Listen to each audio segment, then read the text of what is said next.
నేను ఈ మధ్య ఒక చైన్ స్మోకర్ నోట్లో క్యాన్సర్ పుట్టే ఉంది అప్పటికే, అయినా చైన్ స్మోకర్. ఇతనితో కాపురం చేసిన భార్యకి గర్భాశయం తీసేశారు ఈ చైన్ స్మోకర్ వల్ల, అయినా తాగుతున్నాడు. అట్లా అటువంటి ఈడ్చుకొచ్చారు. కొంచెం నిషాలో కూడా ఉన్నాడు అనుకోండి, తీసుకొచ్చారు. నేను అతను గట్టిగా వాటేసుకుని ప్రార్థన చేసి ఆశీర్వదించాను. అతను వెళ్ళిన తర్వాత నాతో ఉన్నాడు ఒకడు ప్రబుద్ధుడు. అతను ఏమంటాడు తెలుసా? ఏమండి అసలు గారు, తాగుబోతుని ఎట్లా ఆశీర్వదిస్తారండి మీరు? అటు జేబులో సీట్లు కూడా ఎట్లా ఆశీర్వదించానండి? తాగుబోతుడికి ఎట్లా ఆశీర్వాదం వస్తుందండి అని అడిగాడు.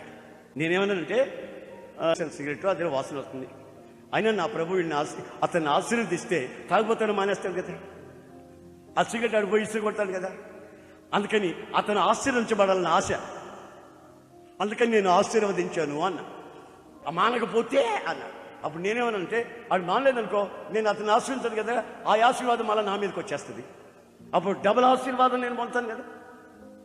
ఈ ట్రిక్స్ తెలియక జనం వాళ్ళని చెప్పించి వీళ్ళని చెప్పించి వీళ్ళు చెప్పించబడుతున్నారు. నాకు ఆ ట్రిక్స్ తెలుసు. ఏమిటది? అందరినీ ఆశీర్వదిస్తుంటే ఆశీర్వాదానికి యోగ్యులైతే వాళ్ళ మీద ఆశీర్వాదాలు ఉంటాయి. వాళ్ళు యోగ్యులు లేకపోతే నేను ఆశీర్వదించిన ఆశీర్వచనం మళ్ళా నా దగ్గరికి వచ్చి నన్ను ఆశీర్వదిస్తుంది. నేను ఆశీర్వాదంగానే ఉంటాను. కనుక మీ పిల్లలు,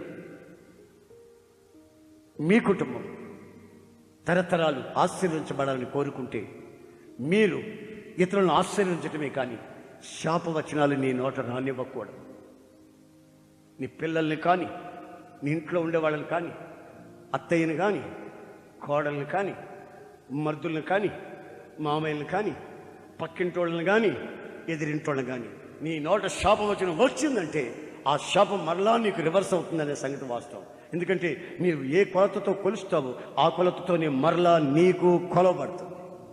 దేవుని భయం కలిగిన వ్యక్తులు దేవుని స్తుతిస్తూ ఇతరులను ఆశీర్వదిస్తారు. దేవుని భయం కలిగి ఆరాధిస్తున్నావా? దేవుని భయం చేత శాపాన్ని నోట్లో నానివ్వకుండా ఆశీర్వాదాన్ని మాత్రమే ఉచ్చరించగలిగిన ఆ స్థితి నీకు ఉన్నట్లయితే నీవు ఆశీర్వాదంగా ఉంటావు.